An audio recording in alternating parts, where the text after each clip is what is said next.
Think of it like a new hire. You've gone through the process of vetting that hire. Supposedly they have the skills that you need, yet they don't hit the ground running on the first day. You're hitting on something I find really fascinating about this kind of paradox. We talked about AI effectively, like what are the requirements of the human, right? The human effort up front. Probably need more, not less, right? We as humans need to sort of change the way we behave and interact with the machine, with the agent, with AI. So, why does leveraging AI agents power actually demand more thoughtfulness from us humans and not less? And what happens when the human isn't being more thoughtful with the machine? Yes, I. That's a great question. The way that I like to think about this is think of it like a new hire. You've gone through the process of vetting that hire. Supposedly they have the skills that you need, yet they don't hit the ground running on the first day. There are things that, unless you're in very specific industries, every person that you bring in the door requires them to understand a bit about what your organization is and does, and how do you process things, where do you store information, etc.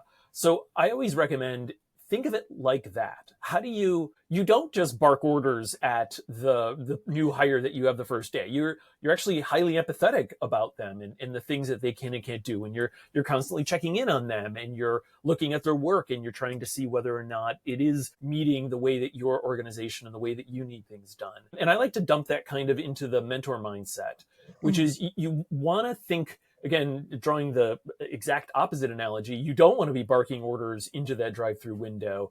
You want to be coaching that person. You want to mentor that person through that experience. And the exact same thing is true with your agents, which is, it's not just like, write this report for me. How do I think about this report? What information do you need from me in order to make this an effective report for my boss? When the report comes back, this is always one of my favorite examples. A lot of people, especially with ChatGPT, and I think this is just a product of the chat style interface, is that you don't really have a lot of ability to go back up there and in there and correct things. That you'll ask it, you'll bark orders at it, it will give you something, and you'll either take it or you'll think that it's dumb. And again, think about if that was, you were working with a new individual that just came into your office.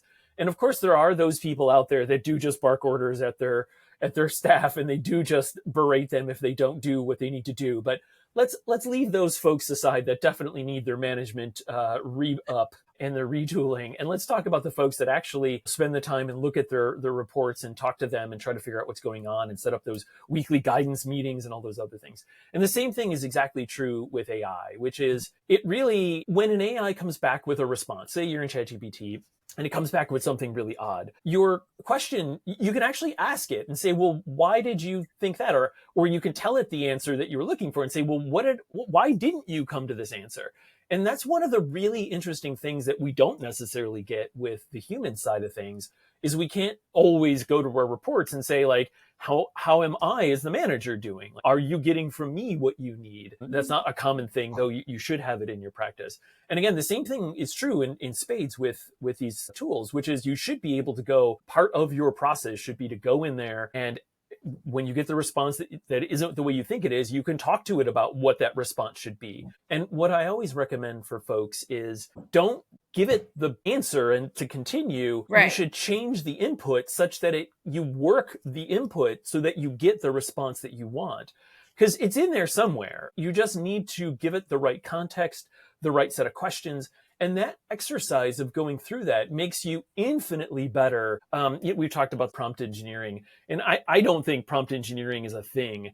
I think it's a skill that's part of a regular skill set that we have, which is just simply critical thinking and understanding how, when a report gives you a response, and you're like, well, why did they provide that email to me? Or why did I get that artifact from them? So the question should be in your head, like, what information didn't they have, or what skills didn't you provide for them, and then provide them. And again, the exact same thing is true with these things. So again, I go back to the mentor mindset.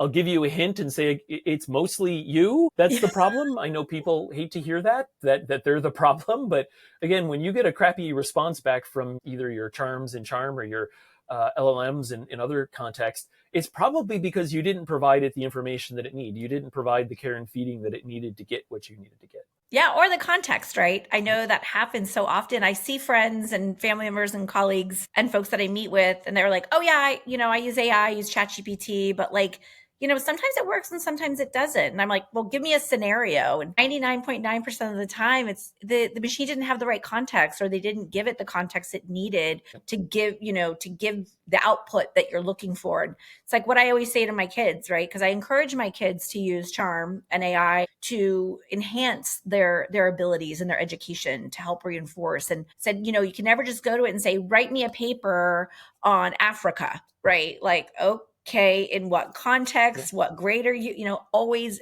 give it your input and have it be amplified. And I think I love the mentorship. I love when you say that, because that's really how you have to think about interacting with the machine, or this is my staff. These are the people that work for me. And so I think those are all really good tips.